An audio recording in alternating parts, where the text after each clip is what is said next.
ছাত্র জাহিদুল ইসলাম পারভেজ ছুরিকাঘাতে নিহত। অভিযোগ, হত্যাকারী তারই বিশ্ববিদ্যালয়ের শিক্ষার্থী। পারভেজ টেক্সটাইল ইঞ্জিনিয়ারিং বিভাগের ২-২-৩ ব্যাচের ছাত্র। বাড়ি ময়মনসিংহের ভালুকা উপজেলা। শনিবার বিকালে পাশের ইউনিভার্সিটি অফ স্কলার্সের ২ শিক্ষার্থীকে নিয়ে হাসাহাসির জেরে প্রাইম এশিয়ার ইংরেজি বিভাগের শিক্ষার্থীদের সাথে পারভেজের বাগ্বিতণ্ডা হয়। পরবর্তীতে ২ পক্ষকে মীমাংসাও করা হয় বলে জানায় বিশ্ববিদ্যালয় কর্তৃপক্ষ। ইংলিশ, ল এবং বিবিএ ডিপার্টমেন্টের ৩ জন স্টুডেন্ট ছিল, আর ভিকটিম হয়েছে টেক্সটাইল স্টুডেন্টে।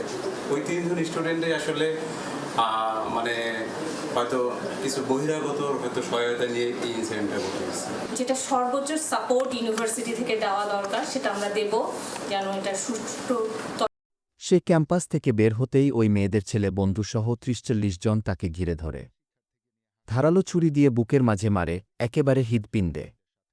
তাদের থেকে বাঁচতে একটি ভবনে আশ্রয় নেওয়া কিছুক্ষণ পরে সে মৃত্যুর কোলে ঢলে পড়ে। এরা গেট লাগাইছে গেলি, এই যে এরা গেটটা গেলি মারতাছে পারে, এই যে এরা গেটটা গেলি মারতাছে পারে এই সাইডে এনই মারছে। হ্যাঁ ওই এটাকে এই সাইডে এনই মারছে।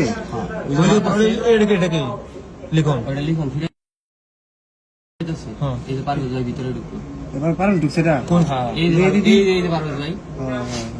ওকে দেন স্টেপ খাইছে, স্টেপ খাইছে ঘুরবো ঘুরলে আমি স্পট অফ করব। ও এই যে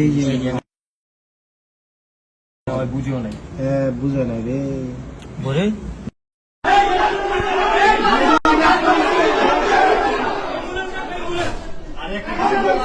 অবস্থা।